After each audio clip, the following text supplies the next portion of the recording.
이런 이야기 들어보셨을 겁니다. 베르사유 궁전에는 화장실이 없었다. 그래서 궁전이 악취로 가득했고 이동식 변기를 들고 다녔다. 심지어 왕족과 귀족도 평생 목욕을 두세 번밖에 안 했다. 태어날 때, 결혼할 때, 죽을 때. 이 이야기를 들으면 대부분 이렇게 결론 내리기 쉽습니다. 옛날 사람들은 정말 비위생적이었고 그래서 건강 상식도 엉망이었겠구나. 그런데 저는 오늘 결론을 조금 늦추고 싶습니다.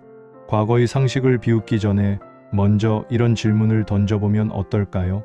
우리는 왜 과거의 위생과 건강 상식을 틀렸다는 한 단어로 정리해버리게 되었을까? 그리고 더 중요한 질문이 있습니다. 지금 우리가 믿는 건강 상식도 언젠가 누군가에게는 도저히 이해 안 되는 상식으로 보일 수 있지 않을까? 우리가 흔히 믿는 서사는 대략 이런 구조입니다. 과거 특히 유럽의 어느 시기는 위생이 나빴다. 그래서 전염병이 돌았다. 그런데도 의학은 목욕을 경계했다. 그러니 과거의 건강 상식은 비과학적이고 틀렸다. 이 흐름은 매우 직관적입니다. 왜냐하면 우리의 현재 기준에서 볼 때 물은 깨끗해야 하고 씻는 것은 당연하며 청결은 건강과 연결되어 있고 병은 위생으로 관리할 수 있다는 감각이 너무 강하기 때문입니다. 그런데 여기서 한 번만 멈추겠습니다.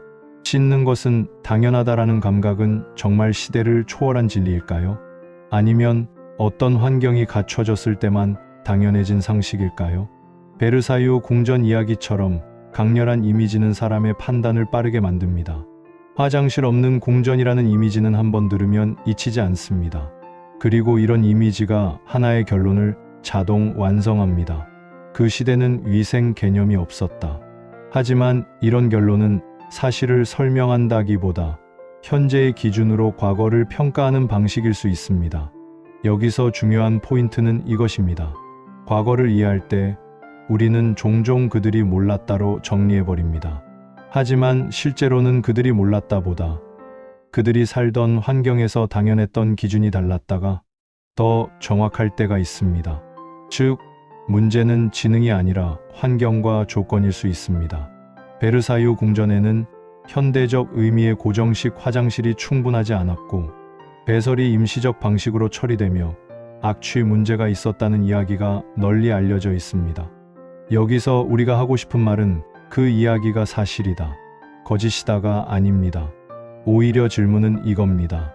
왜 우리는 화장실이라는 시설 하나로 그 시대 전체를 틀린 위생으로 규정하게 되었을까? 화장실은 단순한 시설이 아닙니다. 그 뒤에는 거대한 조건이 붙습니다. 하수 처리, 물 공급, 유지관리 인력, 도시 설계, 공공 인프라. 즉, 화장실이 없다는 것은 그 시대가 생각이 없었다가 아니라 현대적 인프라 체계를 아직 갖추지 못했다는 의미일 수도 있습니다. 여기서 관점이 바뀝니다. 과거의 위생은 도덕이나 태도의 문제가 아니라 인프라와 기술의 문제였을 가능성이 큽니다. 태어날 때, 결혼할 때, 죽을 때만 씻었다. 이 문장은 너무 강해서 사람들의 머릿속에 딱 박힙니다. 그런데 이 문장은 동시에 한 가지 기능을 합니다. 우리의 우월감을 쉽게 만들어줍니다. 우리는 매일 샤워하는데 그들은 평생 두세 번이라니. 여기서 중요한 질문이 생깁니다. 이 이야기가 사실인지 여부를 떠나서 왜 이런 이야기들이 대중상식으로 퍼졌을까? 아마도 과거를 낙후로 단순화할수록 현재가 진보로 선명해지기 때문입니다. 하지만 이 방식은 한 가지를 놓칩니다. 과거 사람들도 나름의 위생 기준을 가지고 있었다는 가능성입니다. 우리는 위생을 샤워로만 상상하지만 위생은 훨씬 넓은 행동 묶음일 수 있습니다. 손 얼굴 씻기, 옷 갈아입기, 향료 사용, 머리 손질, 부분 세정, 특정 공간을 기피하는 규칙, 즉 목욕의 빈도라는 숫자 하나로 그 시대의 건강 상식 전체를 평가하면 우리는 너무 많은 맥락을 잃습니다. 지금의 우리는 씻음이 건강과 연결된다는 사실을 너무 당연하게 믿습니다. 그런데 이 당연함은 어떤 환경에서 가능한 걸까요?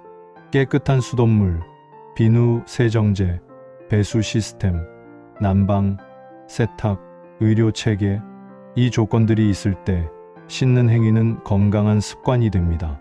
하지만 이 조건이 없거나 물 자체가 오염되어 있거나 대중 목욕시설이 오히려 감염을 퍼뜨리는 환경이라면 씻는 행위는 다른 의미를 가질 수 있습니다. 그래서 질문이 바뀝니다. 과거의 건강 상식은 틀렸다라기보다 그들이 가진 조건에서 그럴듯하게 작동했던 설명이었을까? 이 질문은 과거를 미화하려는 게 아닙니다. 오히려 상식을 보는 시선을 정확하게 만드는 질문입니다. 대중서사에서는 종종 이렇게 요약됩니다. 그때 의사들도 목욕이 해롭다고 했다. 그러니 의학 자체가 엉망이었다.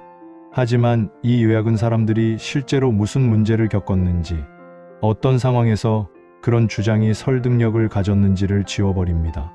예를 들어 만약 특정한 목욕 방식이 피부 트러블을 악화시키거나 오염된 물로 병을 옮기거나 대중시설이 전염을 확대했다면 목욕은 위험할 수 있다는 경고는 그 환경 안에서는 현실적인 관찰로 느껴질 수도 있습니다. 다시 말하지만 그들이 맞았다는 말이 아닙니다.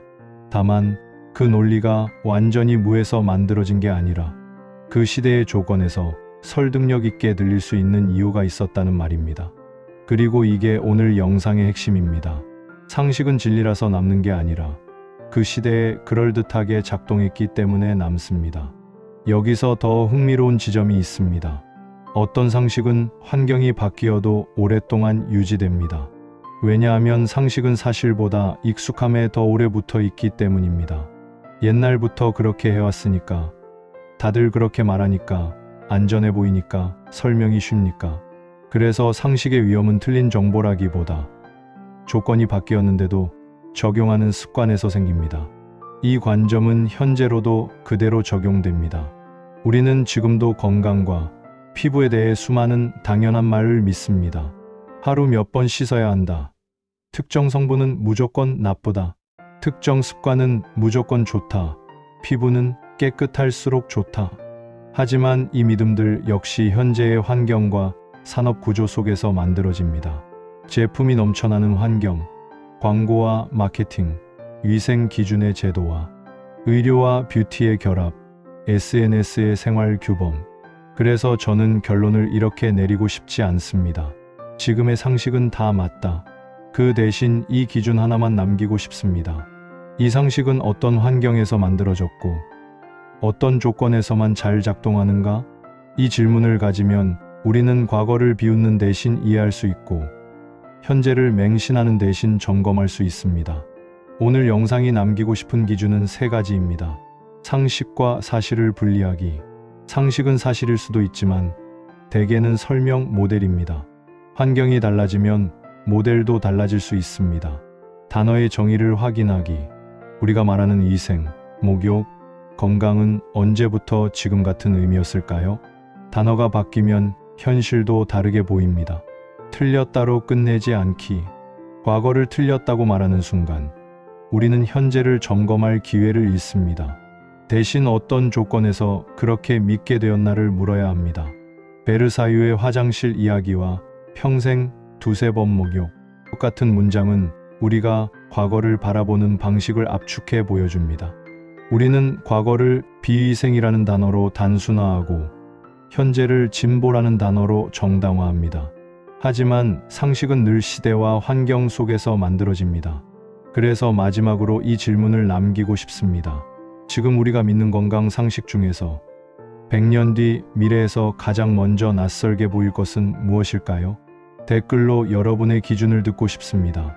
지금 우리가 믿는 건강 상식 중 환경이 바뀌면 바로 흔들릴 것 같다는 것은 무엇인가요?